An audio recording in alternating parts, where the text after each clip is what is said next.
आज सलमान खान का बर्थडे है और भाई साहब पूरे 60 साल के हो चुके हैं, लेकिन स्क्रीन पर देखकर लग रहा है भाई अभी अभी कॉलेज से सीधा बॉर्डर पर पहुंच गए हैं। आजकल जहां 20-25 साल के लोंडे 40 साल के लग रहे हैं, वही हमारा भाई 60 में भी 30 का दिख रहा है। ये नहीं जोश ऐसा कि लग रहा है अभी बोलेगा। एक बार बॉर्डर बोल दो। अब आते हैं बेटर ऑफ गलवान पर। सलमान खान ने अपने बर्थडे पर अपने फैंस को केक नहीं, सीधा देशभक्ति का गिफ्ट दिया है।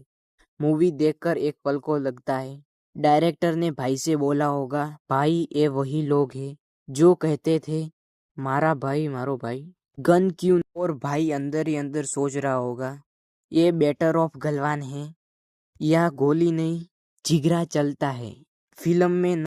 फिल्म में ना ज्यादा वीएफएक्स, ना फालतू ड्रामा, बस सीधा टक्कर, सीधी देशभक्ति और भाई का रॉर एटीट्यूड।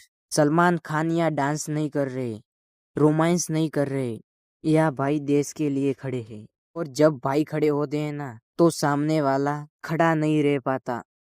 अगर आप सलमान खान के फैन हो, अगर आपको देशभक्ति वाली फिल्में पसंद है ना, तो अगर आपको वो लोग चुप कराने हैं तो जो कहते हैं भाई अब बूढ़े हो गए, तो बैटल ऑफ गलवान आपके लिए ही बनी है। Happy birthday Salman Khan. भाई अभी बूढ़े नहीं हुए, भाई अभी भी बॉर्डर पर खड़े हैं।